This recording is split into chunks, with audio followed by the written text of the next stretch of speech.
Muito boa noite, camaradas. Começando mais um Cineclube Luiz Buñuel, tomada 58. Meu nome é Isaías Filho, apresento o Cineclube direto aqui dos estúdios da COTV em São Paulo, com ele. Ele está entre nós, aqui ao meu lado, Dudu Safadi. Boa noite, Dudu. Como é que você está? Boa noite, Isaías. Tudo bem? Tudo certo. Boa noite aí, Isaías ou Isa, né? Sei lá, não sei. Como queiram. Bom, boa noite pro pessoal de casa, que tá assistindo a COTV, independente do horário, né? Se for no sinal 24 horas, ou se for agora mesmo, ao vivo, né? Se você estiver assistindo... você tá no 24 horas, tá ao vivo, mas enfim. Se estiver assistindo depois, a hora que o programa estiver no acervo da COTV, tanto faz bom dia, ou boa tarde, ou boa noite, né? Lembrar aquelas coisas de você dar um like no vídeo, compartilhar para os seus amigos, nas suas redes sociais, Facebook, Instagram, Twitter, sei lá. Exatamente, e tornar-se membro também da COTV, né? Que agora também tem o site, né, da COTV, porque o pessoal reclamava bastante, né, que por conta do sinal 24 horas o link não era enviado, né, para o pessoal, que eles não tinham como receber a notificação dos programas, né, e lá você... coloca lá e você recebe tudo certinho, né? Quando o seu programa que você mais gosta na Causa Operária TV vai começar, né? Exatamente, é isso. Bom, e participando também do Cineclube Luiz Buñuel, os meus companheiros do Rio de Janeiro, Caetano Albuquerque e Paulo Henrique. Boa noite, companheiros, como é que vocês estão? Boa noite, Isaías, tudo Safadi, eterno. Como é que vocês estão? Muito bom. Tudo tranquilo aqui por aqui também. E contigo, Caetano? Boa noite. Tudo tranquilo aqui. Boa noite, pessoal assistindo. Boa tarde, bom dia, né, dependendo do horário. Para quem está assistindo a gravação. É isso. Bom, começando aí por algumas notícias intrapartidárias, né? Tem notícia aí do pessoal da Bahia? Tem, Dudu? o pessoal, a produção aí tem fotos, né? O pessoal da Bahia, como realizou semana retrasada, umas semanas atrás, né? Eles estão voltando com as atividades lá no CCBP de Salvador, e exclusivamente, né, do Cineclube. E hoje, no caso, a partir das 6 horas da tarde, eles estão transmitindo o filme do Spike Lee, Faça a Coisa Certa, né, o Do the Right Thing, que a gente já falou, inclusive, aqui no Cineclube, se não me engano, sobre a repressão policial, né?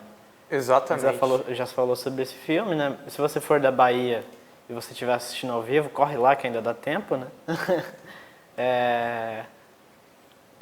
E é isso, os companheiros estão transmitindo hoje mais uma vez. E os companheiros de Brasília também estavam transmitindo. Agora, essa semana, eles não transmitiram, mas semana passada ou atrasada, eles fizeram também a transmissão. Mas é isso. Os companheiros lá, quem for da Bahia, fizeram um esforcinho, que também não é muito esforço, né? É um esforço bom, que vale a pena, né, no final.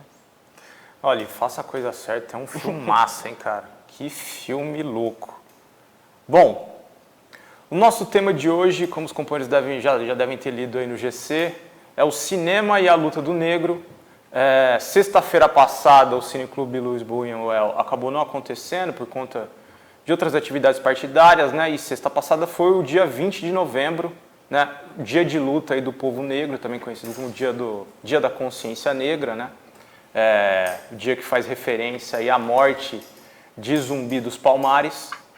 E a gente não poderia deixar de aproveitar a ocasião para abordar o tema aí da luta do povo negro nos cinemas, né?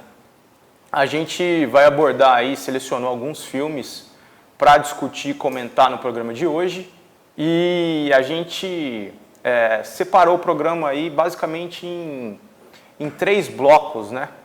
A gente, em primeiro lugar, selecionou alguns filmes que retratam aí a luta do escravo negro brasileiro, né? Alguns filmes aí que retratam figuras importantes aí e representativas da luta do povo negro contra a escravidão antiga, né? Mas também que servem de referência na luta contra a escravidão moderna, a escravidão assalariada, porque, como é sabido, a questão do negro permanece aí uma questão não resolvida, né? Então, como aí primeiro filme para a gente analisar, eu queria chamar o companheiro aí, Paulo, sobretudo para comentar sobre o filme Besouro, né? Filme aí de 2009 que mostra... É um filme bastante particular, né? Que é um filme, basicamente um filme de ação, né, Paulo? Algo não tão comum assim no cinema nacional, né? Eu até me surpreendi quando eu comecei a ver o filme, porque eu tinha ouvido falar de Besouro quando ele lançou, em 2009. Aí passou-se 10 anos, 11 anos, eu não sei onde é que eles foram parar. E aí quando eu fui rever Besouro, do nada era um filme de ação, eu fiquei até impressionado, né? Enfim, na questão do filme em si, eu acho que é um filme que não, ele não se prende muito em algum tipo de revolta, alguma situação política específica, né? Ele está interessado em contar a história dessa figura mítica, meio que uma fábula, né, do Besouro, né, que é a história do capoeirista da década de 1920, né? E a maneira como eles resolveram fazer esse filme, contar essa história, oriunda de filmes de ação ou americanos ou chineses, né? Assim, você vê uma relação entre os dois, né? Porque nesse caso do Besouro, algo muito interessante é cenas de luta bem complexas, com vários efeitos sonoros, bem assim, sabe aqueles que a gente está acostumado? Aqueles socos que são mísseis, né? E você vê que a coreografia voando, né? desse filme, pessoas voando, literalmente pessoas voando. Sabe quando você vê aquele cara esquivar de uma faca já sendo segurado por uma corda, assim, como se fosse Michael Jackson? Coisas assim, né? Esses tipos de filmes, assim, eu não sou muito fã desses filmes de ação desse tipo, mas eles são divertidos, né? Depois eu fui descobrir que a coreografia desse filme de luta foi feita pelo coreógrafo que fez o Kill Bill, né? Que é o Huen Shiu-ku, que ele é de Hong Kong, né? Aí você vê o motivo, você vê porque é de uma certa maneira similar, ao mesmo tempo interessante, né? Porque fora as cenas de luta, o filme é muito bem atuado, tem personagens interessantes, mas eu acho que fora a questão política, é um filme meio raso assim, de discussão, né? Ele se passa em 1924, Recôncavo Baiano, né? 40 anos depois da abolição da escravatura. Ainda assim, tinha vários direitos culturais, né? Que estavam ainda na ilegalidade, como por exemplo a capoeira. Então os capoeiristas eram ilegais, mas quem enforçava essa ilegalidade eram os latifundiários dos jagunços, né, que iam lá matar eles e assassiná-los e fazer todo tipo de repressão que a gente está acostumado em um tipo de ditadura, né? Enfim, tem um personagem muito interessante, eu acho, além do Besouro e do outro que é o Quero Quero, que também é um personagem de fábula, que é se não me engano, amigo de infância do Besouro. O mestre Alípio, que é o mestre capoeirista lá desse momento, né? Ele era mais ou menos uma liderança negra na luta pelos direitos do negro nessa época, e ele foi, é claro, assassinado pelos jagunços, né? E o Besouro, o capoeirista, ele foi lá em uma cena de ação bem pesada, ele foi lá, matou 3 caras, e aí teve que escapar, né? Ele foi pro exílio. Então o filme se passa todo ele indo pro exílio e voltando do exílio, né? E se enraivecendo com o status quo e, né, se revoltando. Exatamente. Como o Paulo bem destacou, é um filme de ação que a gente não costuma muito ver no cinema nacional e tem aí, participou aí, é um filme bem coreografado, inclusive com a direção aí das coreografias de uma figura importante aí do cinema mundial, né? E eu acho interessante isso aí para o cinema nacional, ter um pouco essa variedade aí de gêneros e estilos para abordar um tema que é fundamental, né? Porque no final das contas o filme aí mostra a luta do negro, né? Sobretudo do negro capoeirista, né? Mostra um pouco, é um filme também sobre a capoeira, né? Você vê que na época, por volta em 1920 e tal, quando a capoeira era ilegal, né? Você via, se você fosse visto jogando capoeira, você era preso ou até morto, né? Tanto que é interessante, na capoeira tem vários toques de berimbau, né? Por exemplo, São Bento Grande, São Bento Pequeno e tal. E, por exemplo, eu não lembro agora de cabeça o nome do toque, né? Mas tem toques lentos e mais rápidos e tem um toque do berimbau que é o toque meio que de alarme, né? Quando a polícia tá chegando. Para avisar que a polícia tá chegando. Para avisar pra galera sair correndo ali e tal. E é meio que interessante que mostra também, de certa forma, a capoeira nessa ilegalidade, né? E o filme retrata justamente isso aí, porque o mestre Alípio, que era o mestre de capoeira ali dos personagens do filme, né? Ele era uma figura caçada pela polícia. Ele era jurado de morte. E a função do besouro era justamente proteger o mestre Alípio, né? Uhum. E aí o besouro ali tem um momento de deslize ali e tudo mais, né? O mestre Alípio fica desprotegido e no final das contas ele é morto, né? E aí o besouro ele é impulsionado aí para dar a resposta, né? E o filme mostra aí, digamos assim, essa resposta do besouro, né? Então, de fato, é um filme aí que vale a pena ver, por todas essas características aí, essa peculiaridade que o filme tem e tudo mais.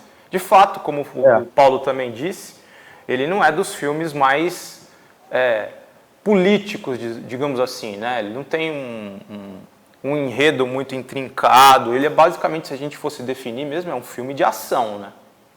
O dado interessante é que ele se vale da história nacional, né? Particularmente da história do negro, da capoeira, da função da capoeira, da importância ali da capoeira, enfim, para contar a história, né? Exatamente. Além do mais, para quem quiser, está agora no YouTube. É só você procurar Besouro Filme e você pode ver o filme inteiro no YouTube. Eu recomendo a todos quem tem tempo livre agora, 1h30, é muito divertido, é muito bom esse filme. Eu fiquei impressionado, na verdade. Perfeito. Realmente vale a pena.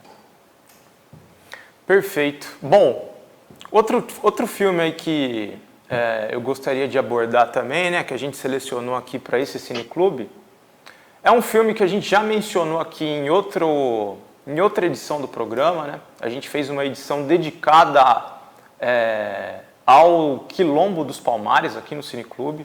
Eu não vou me recordar exatamente a tomada, não sei se o Daúde lembra, mas a gente dedicou um Cineclube justamente para abordar como o cinema retratou o Quilombo dos Palmares, né, e tudo mais.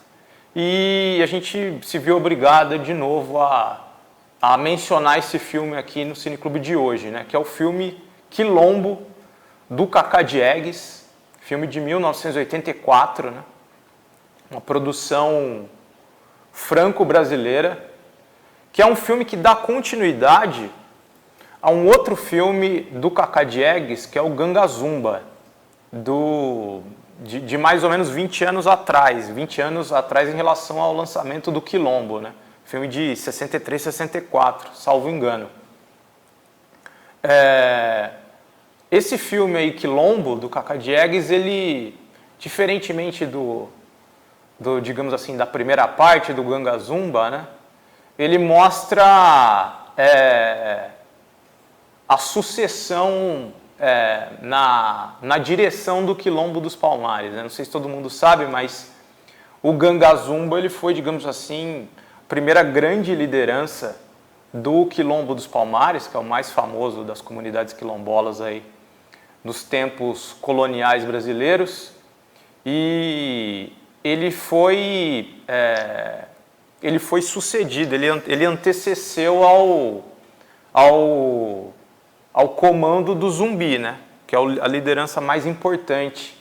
Foi quem travou as maiores batalhas aí contra o colonialismo português. E o filme retrata justamente essa troca de comando, né? O enredo do filme mostra aí como que o Ganga Zumba chegou à liderança de Palmares, mostra o Ganga Zumba fugindo de uma das plantações de cana-de-açúcar a partir de uma rebelião na plantação. Aí dentro dessa fuga, né, mostra o nascimento do Zumbi, né, que aí até o Zumbi ser sequestrado e ir para a igreja e tal, e voltar para liderar o Quilombo, né. Eu pesquisei aqui, a tomada foi a 39, né, é 6 meses. Até. Perfeito, é isso, tomada 39. E é exatamente isso que o Daoud está falando, né, do ponto de vista do enredo, mostra essa troca de comando, mostra que o Zumbi ele foi raptado, né, a mãe, inclusive, do Zumbi foi morta, né, por um dos raptores, né, e aí ele passa por toda a educação ali do chamado mundo civilizado, né? Na igreja, ele ganha um nome de branco, né? E aí volta, eu não lembro qual que era o nome, mas era um nome bem assim, bem coxa, Francisco. Né? Francisco era o nome do Zumbi. Aí quando ele tá depois de adulto, ele encontra o mesmo padre que criou ele, ele fala assim, Francisco, não sei o quê. Que Francisco o quê? Seu Zumbi. Aí tal. E é engraçado que também mostra, numa parte do filme, a tentativa de conciliação, né, do Ganga Zumba com a coroa portuguesa, né? Fala assim, não, a gente vai ceder, eu acho que vai ceder um espaço ali e tal, vai se mudar da região do Quilombo, né? Era uma aliança que o Ganga Zumba ia fazer com o Estado de Pernambuco, né, com os filhos da puta, né, da escravatura, para ceder um espaçozinho. Deixa eu procurar o nome aqui, que eu tentei o nome. É um nome meio difícil de falar. Região do Cocaú, que é uma região super aberta, né, onde o pessoal do Quilombo iria se mover de acordo com a aliança, de acordo com a conciliação, né. Eu acho que a ideia do Ganga Zumba era fazer uma paz, né, era ceder um pouquinho para ter paz entre o estado de Pernambuco e o Quilombo, né? Mas você vê que isso, o próprio Ganga Zumba, no filme, né, pelo menos ele percebe que isso é uma farsa e acaba que deixando envenenar, porque ele permitiu ser envenenado, né? Mas na história real, isso na verdade não é muito, não se sabe muito bem como isso aconteceu. Não foi tipo, não, eu errei, realmente o Zumbi estava certo, devia ter ficado lá, me mate, para o meu irmão poder voltar. Não, acho que não foi isso na história real não, mas o filme ele se propõe a ser uma bela de uma fábula, né? E é realmente a maneira como ele conta a história é muito assim, fantasiosa, mas é muito interessante, eu acho que muito perto dos fatos também, pelo menos na sucessão como eles se dão, né? E assim, o filme ele não... Diga lá, continua. Não, pode continuar. Eu dei umas pausas, né? Aí a pessoa acha que terminou de falar. Você falou, Isaías, que o filme ele é meio que período de sucessão, mas pô, eu acho que o filme ele na verdade é uma história muito mais completa que a Sucessão. A Sucessão é uma parte importante do filme, mas o filme é a história do auge, né, do apogeu do Quilombo dos Palmares, né? Assim, do final, do começo até o fim desse apogeu, né? Porque logo quando o filme acaba, não vou falar o final, né, mas Não é spoiler, né? no momento que, eu não vou dar o final, né, mas no momento que o filme acaba, na data histórica, porque o filme se passa uns 20 anos, 30 anos, né? O Quilombos do Palmares continua resistindo, mesmo sem essas lideranças, por mais ou menos uns 100 anos, sabe? É uma coisa absurda. Então, assim, essa é o apogeu. Exatamente, não, eu concordo com você. E eu acho esse episódio do Ganga Zumba e do Zumbi, eu acho assim, muito interessante, porque no final das contas aí é um debate aí sobre estratégias políticas, né? Porque no final das contas tem uma concepção que está presente aí não só no seio da direita, mas muitas vezes também no seio da esquerda, que trata a luta aí do povo negro como algo, digamos assim, pouco desenvolvido, né? Ou como, sei lá, como se rebeliões escravas não pudessem ser vitoriosas por alguma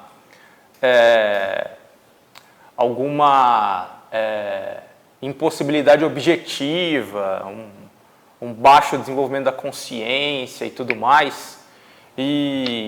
Mas assim, esse episódio do Quilombo dos Palmares, né, digamos assim, a troca de bastão ali entre Ganga Zumbi e Zumbi, no final das contas é uma troca, é uma divergência de concepções políticas, de tática estratégia, né, a respeito do que fazer ali na luta pela libertação do negro, né?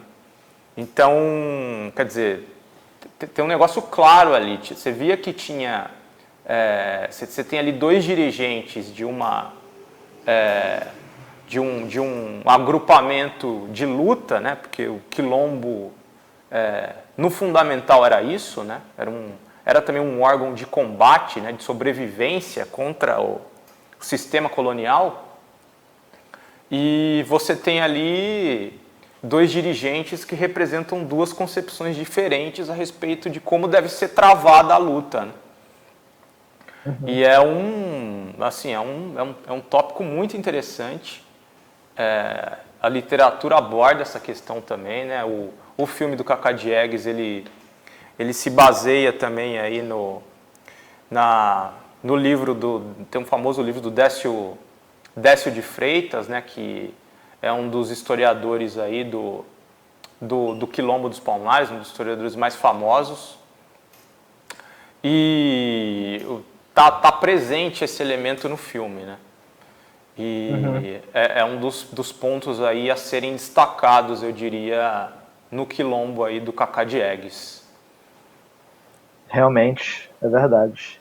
Eu acho interessante, você falou assim, como a gente está tentando explorar como o cinema explora o Quilombo dos Palmares, e eu acho muito triste dizer que, na verdade, a gente está vendo como o Cacá Diegues explora o Quilombo, a questão do Quilombo, né? Porque mas não tem filme, só tem algumas minisséries muito pequenas, talvez alguns filmes de televisão, se você procurar bem, mas tem dois filmes do Cacá Diegues que são os únicos filmes que existem no repertório brasileiro sobre essa história importantíssima, né, da questão brasileira, assim. Acho triste. Não, exatamente. É importante esse ponto que você levantou, né? E a gente está fazendo esse programa também em meio a séries que a gente fez sobre séries dedicadas ao cinema novo, né? Cacá Diegues é um representante aí do cinema novo, né? E não é à toa que seja justamente um representante do cinema novo que tenha abordado aí esse tema. Eu não sei, é uma afirmação talvez forte, mas que tenha abordado pela primeira vez no cinema esse tema, é difícil dizer, não pesquisei a fundo para saber isso, mas certamente foi talvez das primeiras aí abordagens a respeito do tema, né? E de fato, a cinematografia brasileira ela é bastante escassa a respeito da história aí, do Quilombo dos Palmares, mas também da história de luta aí do povo negro, né? Sim, com certeza. Eu posso, assim, já emendar no próximo filme? Opa, bora lá, Caetano. Não, porque eu queria falar também, primeiro, que eu estou de acordo com essa visão que os companheiros colocaram, né, o Paulo e o Isaías, da deficiência, né, da presença aí da luta do povo negro no cinema brasileiro. O próprio cinema brasileiro ele já é bem deficiente, né, mas questões, né, históricas, né, do desenvolvimento da indústria e tudo mais. Mas já puxando para o próximo filme, né, é um documentário aí chamado Abolição, né. Ele foi dirigido, né, pelo o diretor, né, ele é Zósimo Bulbul, né, um nome artístico. Esse diretor ele atuou também em diversos filmes, né, do próprio Cinema Novo. Inclusive ele participou aí do Ganga Zumba, que a gente estava discutindo anteriormente. Ele estreou como diretor no cinema com um filme experimental, né? Se eu não me engano, Alma no Olho, o filme, é um curto experimental, mas falar só um pouco sobre o documentário, né? Chamado Abolição, que foi lançado em 1988, né? Aí 100 anos da abolição, que trata aí da cultura do povo negro, né? Da sua luta, com diversas entrevistas e de figuras de destaque aí.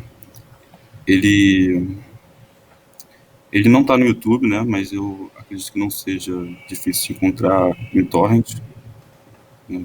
Pessoal que tiver interesse. Bom, é isso. Boa dica, boa dica. Para continuar, né?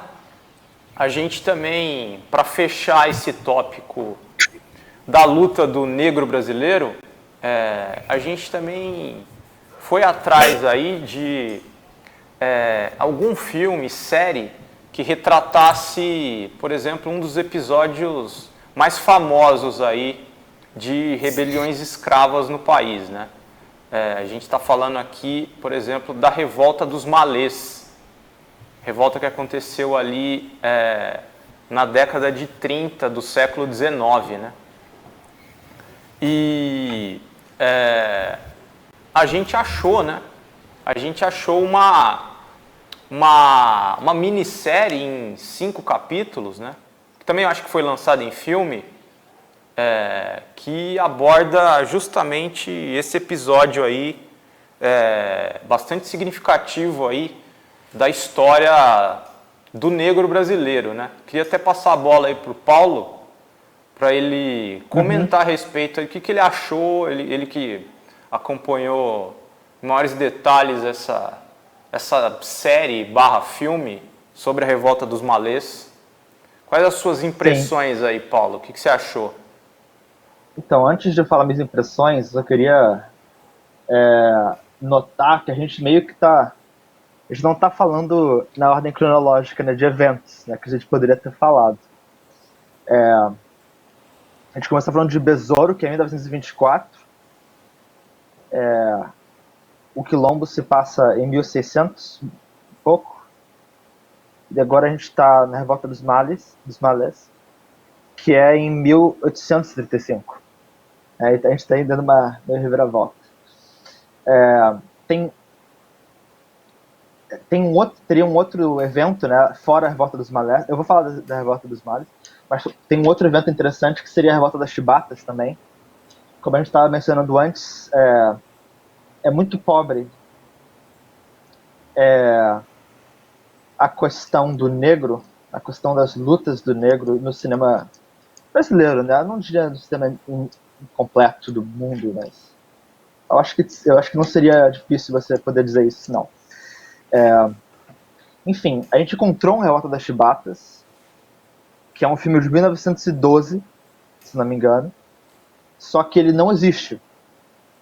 Foi filmado esse filme, só que nessa época, né, alguma coisa aconteceu, ele foi proibido de ser passado pela polícia de 1912 do Brasil, e o filme desapareceu da existência. Então, assim, não tem como a gente saber como é que era esse filme. Se era um filme de propaganda, assim. Provavelmente não era de propaganda, né? Senão ele teria sido reprimido pela polícia.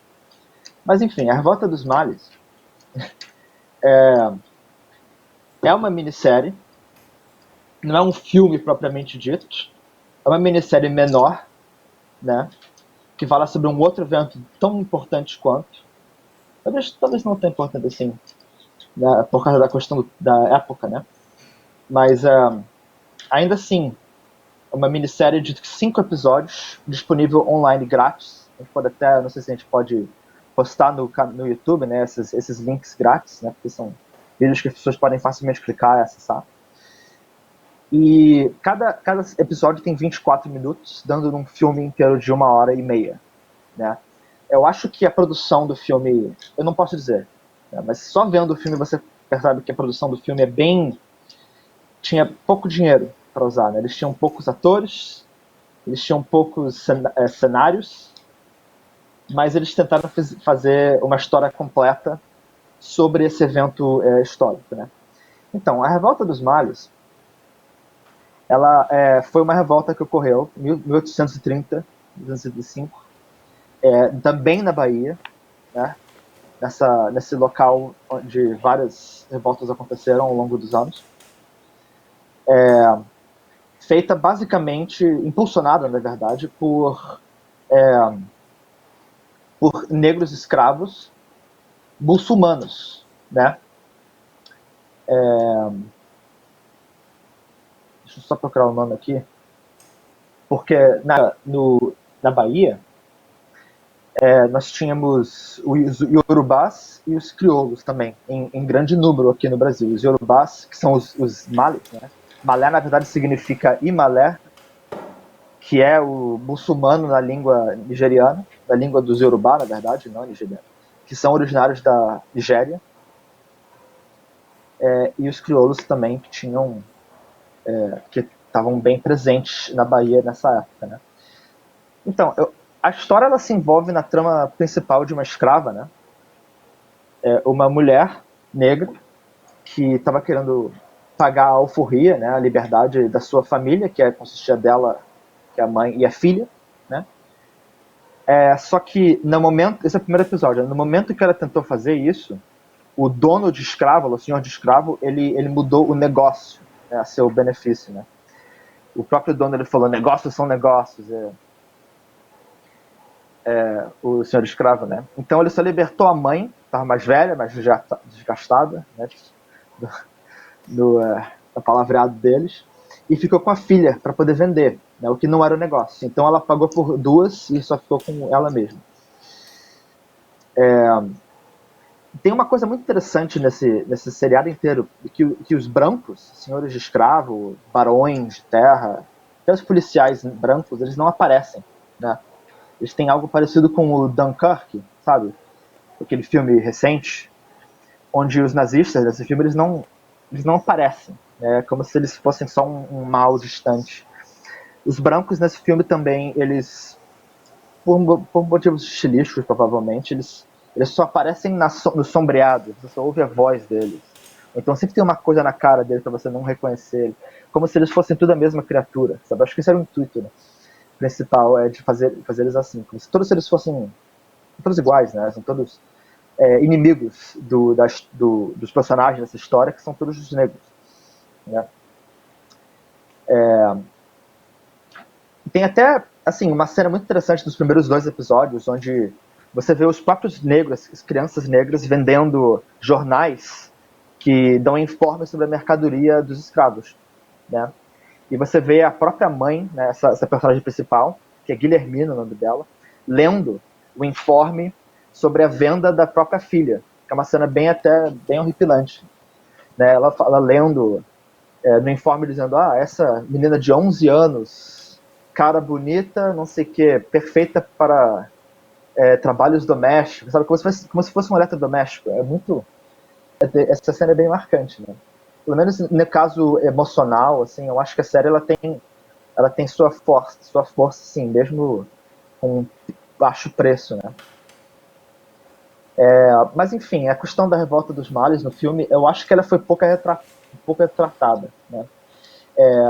Porque a revolta dos males ela está acontecendo, só que ela não é a trama central. A trama central é essa mulher negra querendo salvar sua filha das garras dos barões, né? Fazendo decisões assim. No primeiro momento, você vê como os males, né? A liderança dos males, depois da prisão de uma pessoa bem importante na organização dos males escravos, né? Que é um calafate. Quando eles são presos, eles começam a organizar uma revolta. E num primeiro momento, né, tem uma das lideranças que é uma pessoa mais assim, mais ligada à religião, né? Ele dá a sugestão de, por exemplo, que tanto os crioulos como todo o povo infiel da região seria escravizado quando eles eventualmente tomassem o poder, né? Então eu acho uma coisa interessante que eles botarem, né? Assim, botar como a liderança, sabe, como se a liderança não tivesse organizada o suficiente, eles não tivessem uma consciência muito aberta, consciente de sua classe, né? Ou da sua posição como escravo e negro e tudo mais, frente à ideia de revolta, de tomar o poder, né? E a série vai indo assim, né? Assim, você tem alguns como é que eu diria a palavra certa, né? Você tem algumas visões assim pequenas, né? Uns abre olho, fecha olho de situações onde você vê os revolucionários se organizando, né? Fazendo trabalho de convocação, fazendo o mesmo trabalho que nós aqui do pessoal estamos acostumados a fazer, né?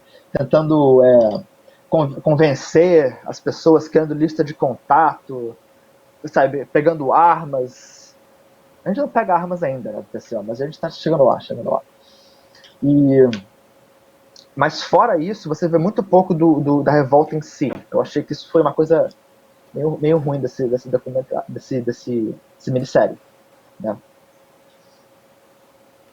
Bom, e a revolta dos malês, ela aconteceu em 1831, se eu não estiver enganado, né, Paulo?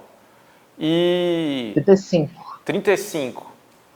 E mais ou menos na mesma década, né, alguns anos antes, aconteceu uma rebelião escrava, não no Brasil, mas nos Estados Unidos também, que é um episódio bastante conhecido aí da história norte-americana, que é a rebelião liderada por Nat Turner. A gente também selecionou para o Cineclube Luiz Buñuel de hoje um filme que retrata justamente esse episódio da história dos Estados Unidos.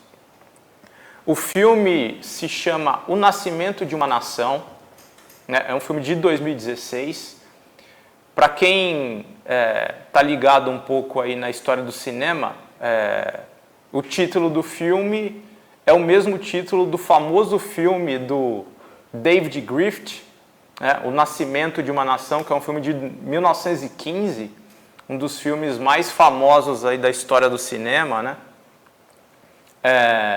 Um filme ainda que pertence à época do cinema mudo, filme bastante conhecido pelas inovações técnicas que ele promoveu, mas também conhecido pelo seu caráter racista, né?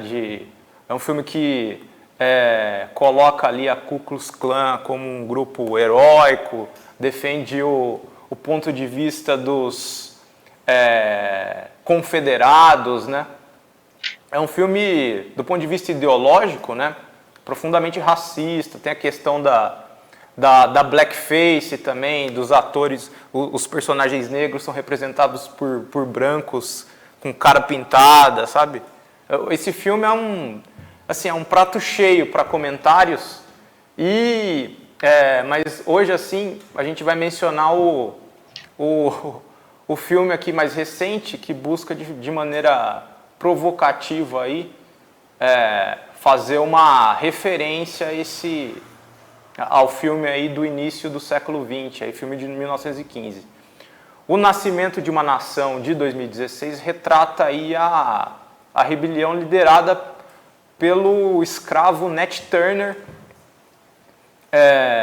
A gente mencionou aqui a história do zumbi, raptado, foi criado ali por padres, né, educação religiosa. É muito parecido com a história do Nat Turner também. O Nat Turner era um escravo que aprendeu a ler, diferentemente da massa dos escravos, né? Ele lia basicamente a Bíblia, é o que os senhores de escravos brancos lhe ofereceram para ler, e ele se tornou uma espécie de pastor, de leitor da Bíblia para os demais escravos ali, uma espécie de instrutor ideológico dos escravos das plantações norte-americanas, né? E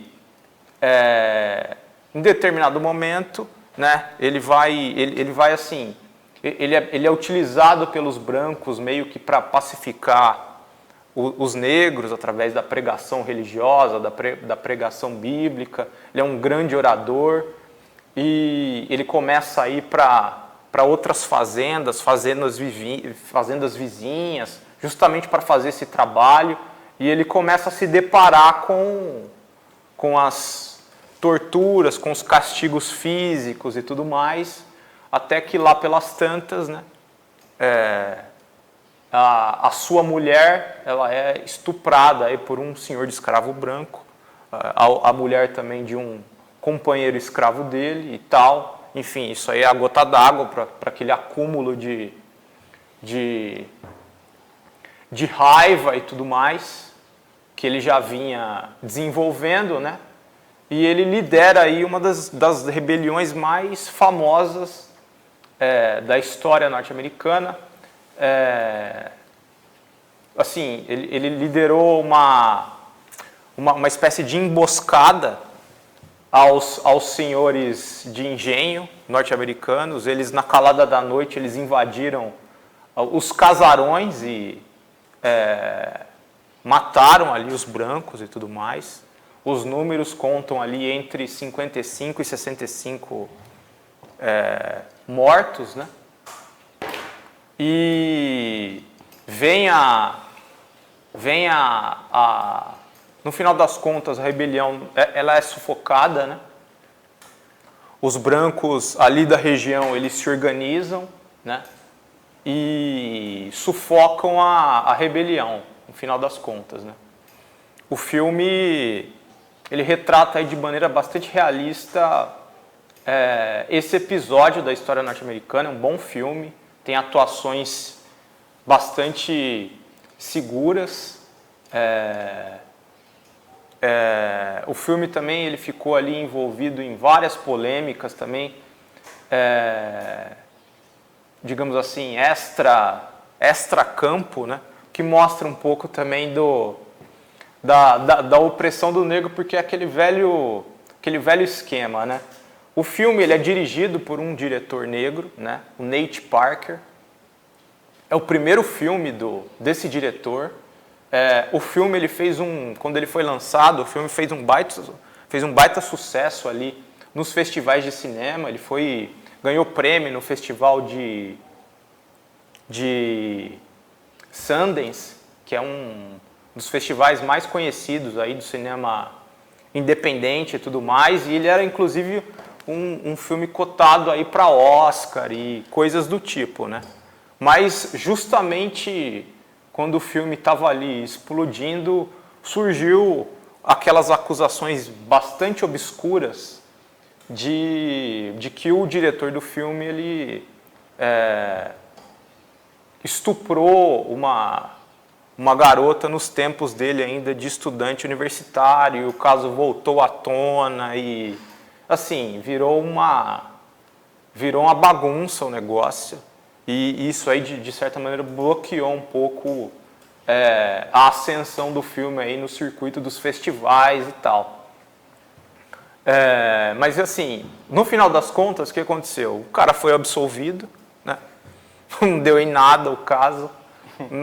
Assim, é o roteiro pronto aí pro negro, né? Que tá tendo algum sucesso aí, e a sociedade racista já de pronto tenta cortar as asas do cara, né? E é também assim um excelente filme aí, e que tem esse aspecto interessante aí, porque ele busca de fato se contrapor ao filme do Griffith aí, né? O famoso filme do Griffith. Bom, a gente pode seguir e entrar agora no nosso último tópico, que é o tópico relativo aos Panteras Negras, né? Mas acho que antes a gente podia dar uns boa noites pro pessoal do chat. Por favor, Daudi. Boa ideia. Vou começar aqui subindo um pouquinho. Companheiro Arthur Freitas, Renata Diniz, companheiro ID-PC TI e TM, boa noite. Carlos Chimia, boa noite a todos os companheiros. Carlos Adustos, Monique FC, Rude Pride, Vinícius Rodrigues, que também pergunta aqui, pode repetir o nome do filme do Levante dos Males. É a Revolta dos Malês mesmo, né? Exatamente. Só jogar A Revolta dos Malês, minissérie do Google. Segundo link, ou primeiro, deixa eu ver.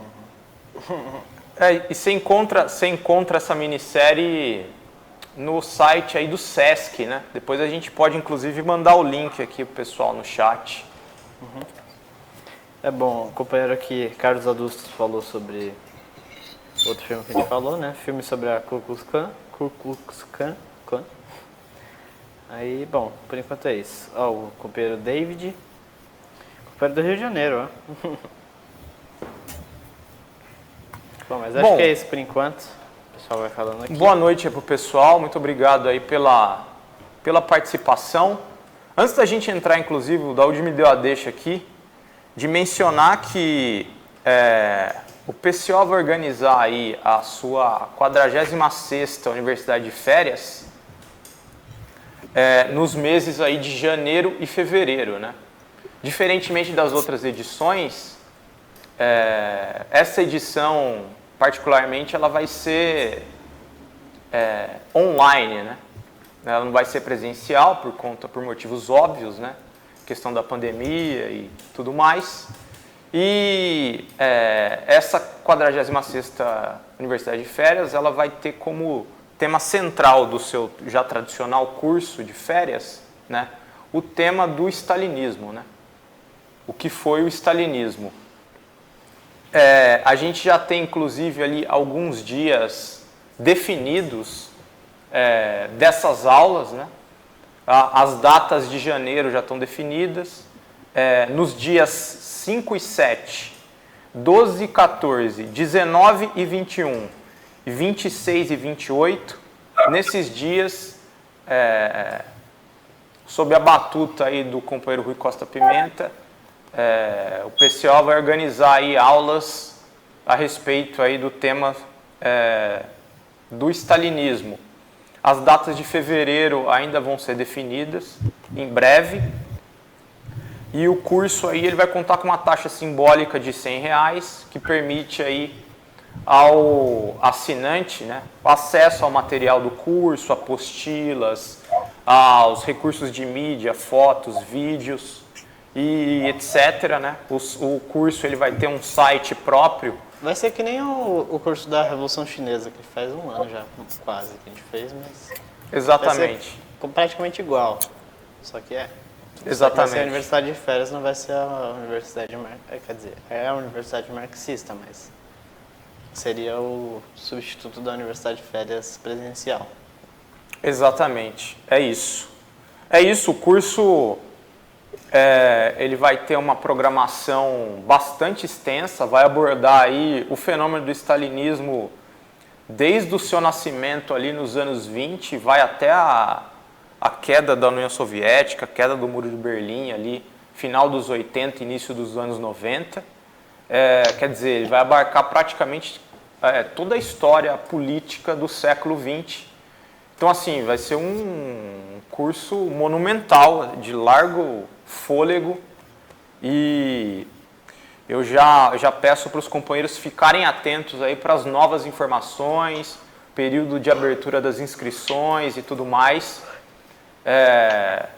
para já se inscreverem, não perderem essa oportunidade aí de um curso único aí no seio da esquerda brasileira. Bom, retomando o nosso tema, a gente entra agora no nosso bloco final, bloco no qual a gente vai abordar aí alguns filmes que retratam talvez aquele que foi a organização política mais desenvolvida aí de luta do povo negro, né? Pelo menos a organização mais desenvolvida, mais combativa, que de fato representou aí o maior desenvolvimento político, acho, do negro em escala mundial, né? O Partido dos Panteras Negras pela Autodefesa. A gente selecionou aí basicamente 2 filmes, né, que mencionam, que retratam a formação, um pouco da forma de funcionamento do Partido dos Panteras Negras, né? O primeiro filme é um filme que justamente chama Panteras Negras. É um filme de 1995. Tá aí a capa do filme. Foi um filme também que causou bastante impacto à época aí do seu lançamento. Queria até passar a bola aí para os companheiros comentarem, abordarem um pouco do roteiro do filme, o enredo, qual a linha política. O diretor, ele é um diretor simpático à causa dos Panteras Negras, ou é um filme de demonização? Passa a bola aí para os companheiros. O Pantera de 1995 que você está falando? Isso. Esse aí, o Mario Van Peebles, né? Como é que se chama em português o nome dele? É exatamente isso. É o diretor. Eu acho que quem viu esse filme em algum momento da vida, vai ver que esse filme é bem, assim, amigável à causa do... Amigável é uma palavra muito, muito calma, né? É um filme, assim, militantemente a favor da história dos Panteras Negras, né? Ele vai da formação dos Panteras Negras até o declínio, né? A formação dos Panteras Negras aconteceu após a morte do Malcolm X, né? Ele mostra o crescimento do Partido dos Panteras Negras por autodefesa, o nome inteiro, né? Seguido pela consolidação do partido, né? Que era pequeno, né, no começo, pela venda de livrinhos vermelhos maoístas das universidades em praças públicas. Eu acho que essa parte que eu mais impressionei sobre... Eu não sabia que eles vendiam livrinhos vermelhos maoístas, do Mao Tse Tung, né?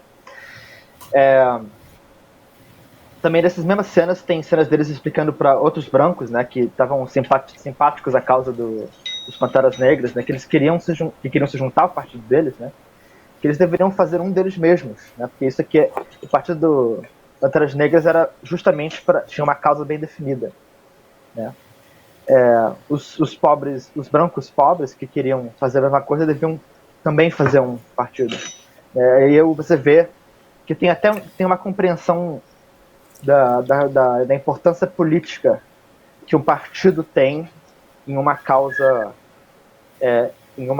de classe, né? ou de questão racial também, né?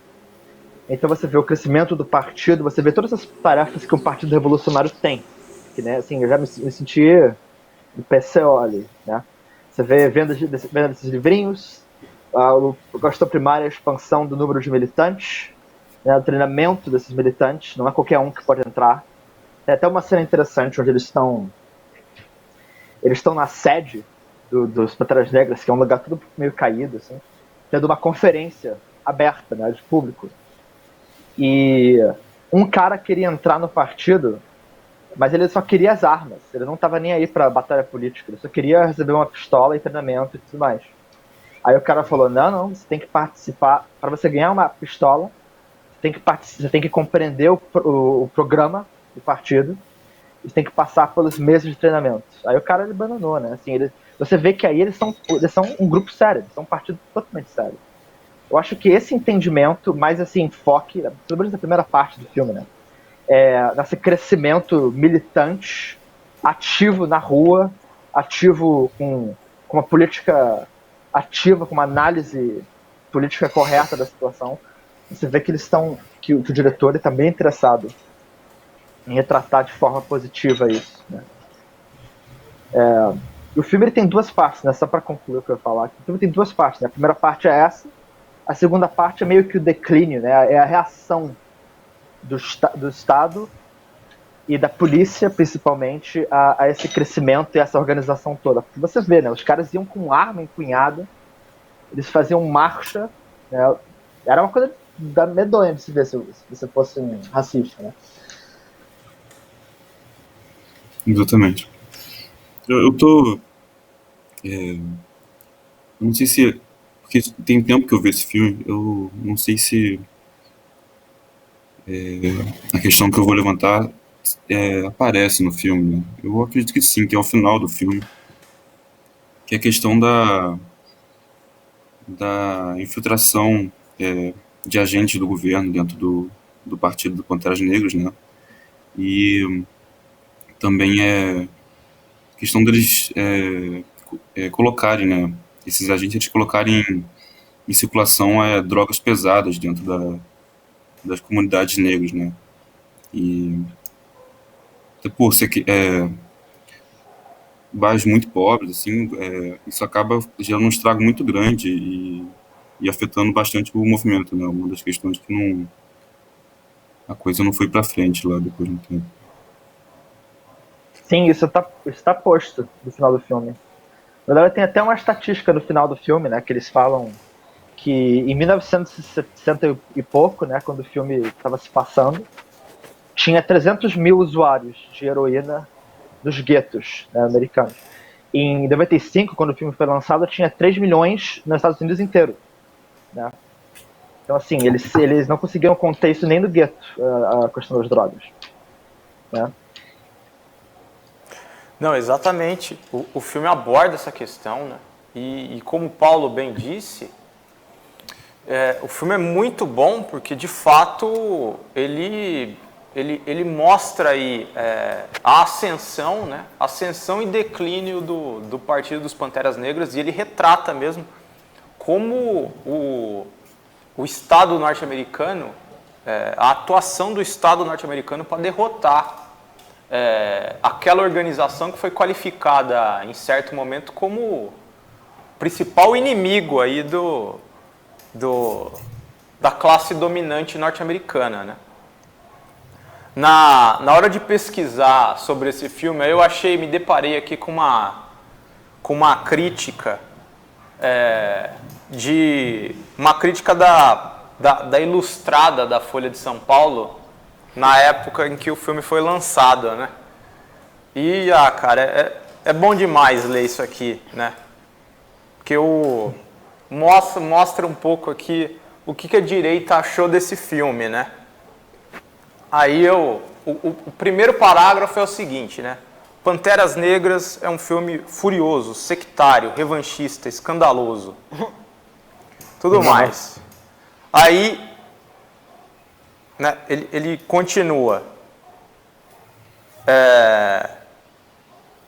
Van Peebles, que é o diretor do filme, né? manipulam um ninho de vespas ao explicar a queda dos panteras negras, a queda dos panteras. Defende a tese de que o chefe do FBI na época, Edgar Hoover, teria ordenado pessoalmente a disseminação das drogas nos guetos de Oakland para dinamitar as bases do movimento.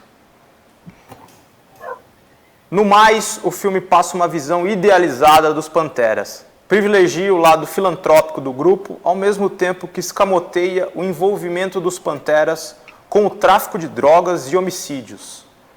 De maneira muito mais radical que Spike Lee, Van Peebles encara sua arte como uma oportunidade para um ajuste de contas. Quer dizer, isso aqui é alguns dos parágrafos de conclusão do filme, né? Isso aqui é uma mistura de falsificação pura e bruta, né? Essa história aqui de que o envolvimento dos Panteras Negras com tráfico de droga é muito parecido com as acusações que a direita e a extrema-direita fazem com relação aos grupos guerrilheiros aqui latino-americanos, né? As Farc, a narco-guerrilha, né? É o mesmo e bom velho argumento aí contra os agrupamentos. Diga lá, Caetano. Eu adorei essa crítica. Ela fala muito mais sobre a democrática Folha de São Paulo do que sobre o próprio filme. Sim. Exatamente. Bom, no mesmo tema aí, né, a gente vai passar aqui rapidinho por ele, mas tem também o documentário da Agnes Varda sobre os Panteras Negras, né? É um documentário feito ali justamente nesse momento de ascensão dos Panteras Negras, ou talvez naquele momento de transição ali entre a ascensão e já o início da repressão bruta contra o partido, né? É um documentário de 26 minutos, é rapidinho, vocês encontram ele fácil aí também na internet. E ele mostra um episódio bastante significativo, que ele foi filmado, ele filma, na verdade, ele retrata as manifestações que os Panteras Negras organizaram em defesa da liberdade do seu principal dirigente, né? Que era o Huey P. Newton. E ali ele mostra, né? O objetivo é um pouco que descrever, é um documentário de 68, quer dizer, 2 anos depois da fundação dos Panteras Negras, né? E o filme, dá para ver que o documentário ele tem um objetivo assim, um pouco de esclarecer o que naquela época devia ter muita confusão, de esclarecer um pouco o funcionamento, né? O que o partido defendia, o que os Panteras Negras defendiam, como que ele se organizava, né? Um trecho marcante era o trecho em que o documentário abordava, por exemplo, o papel das mulheres dentro da organização, né? E tem trechos ali de uma entrevista com o Huey Newton explicando que a mulher ela tem que ter também o mesmo direito que o homem, que ela também participava ali das milícias armadas, enfim. Tem um objetivo ali de explicar um pouco da concepção dos Panteras Negras, de como que a organização funcionava, né, o regime interno da organização, as concepções políticas por trás das quais os Panteras Negras se estruturavam. É um documentário curtinho, mas que vale a pena também assistir, porque é também uma iniciativa ali que busca romper a demonização pura e bruta, aí, como a gente acabou de ver nessa crítica aí da Folha de São Paulo, né? Ou aquela coisa meio mais nebulosa, né? Que não explica muita coisa. Não sei se os companheiros gostariam de acrescentar alguma coisa aí sobre o documentário da Agnes Varda. Eu acho que ficou bem explicado, né? É um documentário, vale muito a pena ver, realmente. Você vê ali o Partido dos Panteras Negros numa campanha, né? Que tá uma campanha política, né? Durante o julgamento do Rio, como o Isaías falou. Ele estava sendo acusado de assassinato, se não me engano. E eles fizeram manifestações, né, em frente ao tribunal. Mostraram também a força do partido, né, com sua organização, e o documentário mostra bastante isso. Pega também pessoas que estão passando e entrevista elas, o que elas acham. É bem interessante. Uma questão, onde achar? Tem no YouTube? Para os nossos telespectadores? Eu achei ele no Facebook, cara. Depois eu posso até passar na descrição do vídeo aí, a gente vai deixar os links aí do que a gente tem disponível para o pessoal depois assistir. Perfeito. Bom, companheiros, vamos fechar o Cine Clube de hoje com uma polêmica, né? Pantera Negra. É o mesmo título, só que é o filme de 2018, né? 19. 18, né? Pantera Negra, nós estamos falando aqui do filme de super-herói aí da Marvel. Esse filme aí que é bastante elogiado aí pela imprensa de direita, pela esquerda identitária, pela esquerda pequeno-burguesa em geral, né? Filme aí que foi considerado um marco em defesa do negro, Na enfim, luta do povo negro, na luta do oprimido, povo explorado. negro. Eu queria primeiro, né? Eu queria que os companheiros aí, em primeiro lugar, dessem um breve relato do enredo da história aí para quem não assistiu o filme ainda, né? Bom, vamos lá. Eu assisti o filme, né? Assim que lançou, assim que saiu na internet, eu assisti o filme. E o enredo, assim, mesmo para quem tá vendo distraído, ele salta aos olhos, né? O caráter reacionário, né? Do que eles montaram a história. Bom, o filme ele conta a história de um príncipe, né? Um membro aí de uma monarquia em um país na África chamado Wakanda. Esse país ele tem uma política de se esconder do mundo, né? Ele tem aí uma grande riqueza em recursos naturais, né? Mais especificamente é uma fonte aí de uma tecnologia muito avançada. É um país muito desenvolvido, mas ele se esconde do mundo, né? Aí é como se fosse um campo de força. É um filme da Marvel, né? Para começar. Ele se dá dentro do universo da Marvel, todo aquele círculo. Então, a história desse príncipe ele é o super-herói, ele tá ali num processo de sucessão do pai dele, e no meio desse processo aparece um personagem, né, que seria o vilão do filme, né? O filme não procura deixar ambíguo isso, né? O próprio nome do vilão é Killmonger, né, que seria aí meio que um cara que adora assassinato, sei lá, o monge do assassinato.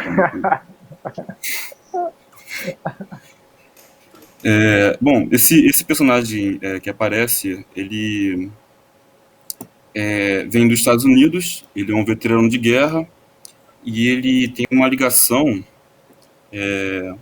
com a família real desse país, porque ele estava numa missão nos Estados Unidos. O pai dele estava numa missão nos Estados Unidos, e, se eu não me engano, ele foi traído nessa missão, e o filho acabou crescendo isolado, né, do seu povo,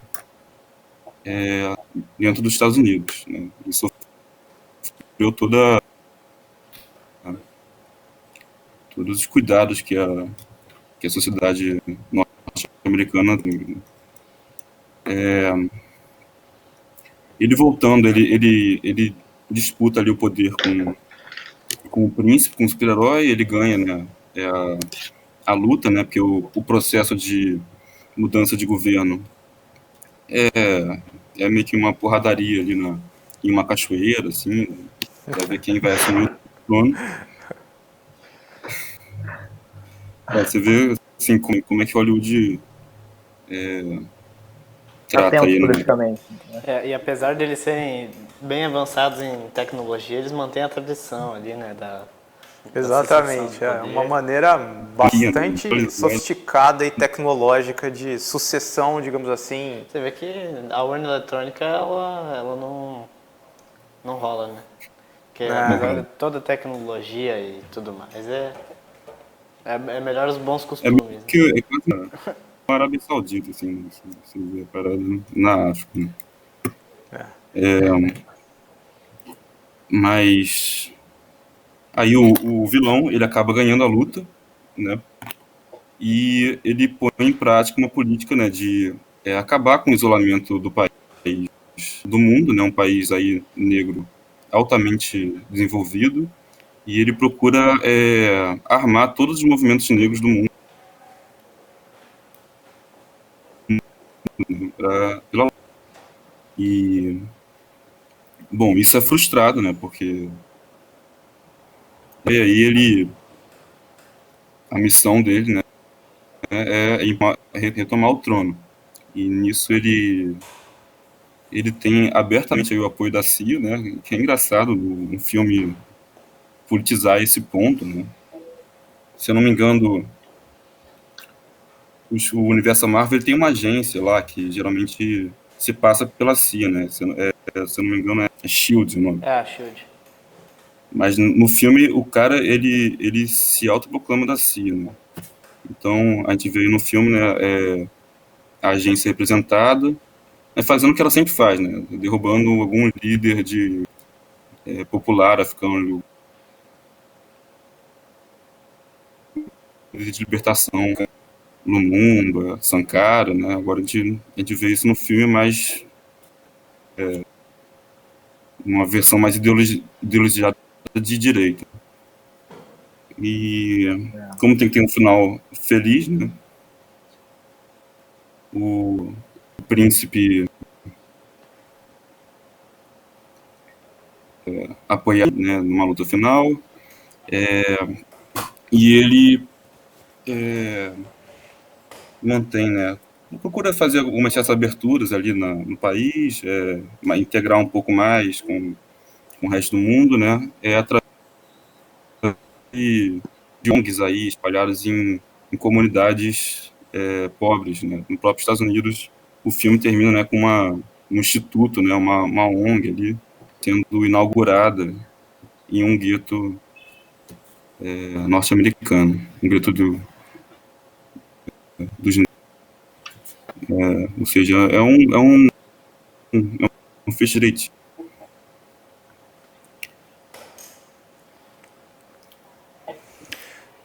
Exatamente, acho que está muito bem explicado aí pelo Caetano, sendo aí curto e grosso, né? O vilão é o personagem que tem as posições mais progressistas e revolucionárias no filme. É o cara que quer abrir ali a tecnologia que o Wakanda desenvolveu, né? E utilizar essa tecnologia na luta do povo negro em escala internacional, né? E os heróis do filme são aqueles que querem restringir o desenvolvimento que o Wakanda tem, né? E em troca disso, né, querem ficar fechados ali e ao mesmo tempo eles vão exportar aí algumas fundações de caridade para o resto do mundo. Quer dizer, no final das contas, né, o vilão ele prega uma revolução mundial, né, em defesa do negro, e o herói ele defende a exclusão do negro do processo de desenvolvimento, né? E ao mesmo tempo fornece ali algumas migalhas assistenciais de caridade, né? Politicamente, né, sendo assim o mais breve e sucinto possível, essas são as coordenadas políticas em que o filme está baseado, né?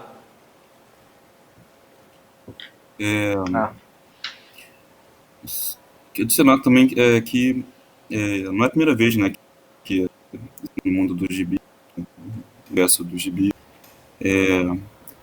a COTV e a Rádio Calçada tem um programa tratando disso em relação ao X-Men, né? Por a cultura. Eu não tô me recordando agora o número, né? Talvez É o número 1 Foi o de primeiro, estreia. O primeiro episódio foi sobre o X-Men. Então, fica aí também uma recomendação, né? Que é uma manobra semelhante, né? Você tratar aí uma posição mais radicalizada, né? Que realmente função é colocar ela como algo vilanizado e exaltar aí uma posição, no caso do Pantera, eu não diria nem isso, né? É uma coisa bem reacionária mesmo. É isso, companheiros. Bom, já estamos aqui estouramos o tempo do programa. Queria agradecer aí os companheiros Paulo Henrique e Caetano Albuquerque pela participação no programa de hoje. A gente volta na próxima sexta-feira. Agradecer também o companheiro Daúde Zaparoli, também conhecido como Dudu Safadi. Na sequência aqui do Cineclube, você vai ao ar o programa Resumo do Dia com o companheiro Antônio Carlos Silva. Amanhã é dia de análise política da semana com Rui Costa Pimenta às 11h30 da manhã. Companheiros, boa noite aí, a gente se vê na próxima sexta. Boa noite. Boa noite. Boa noite.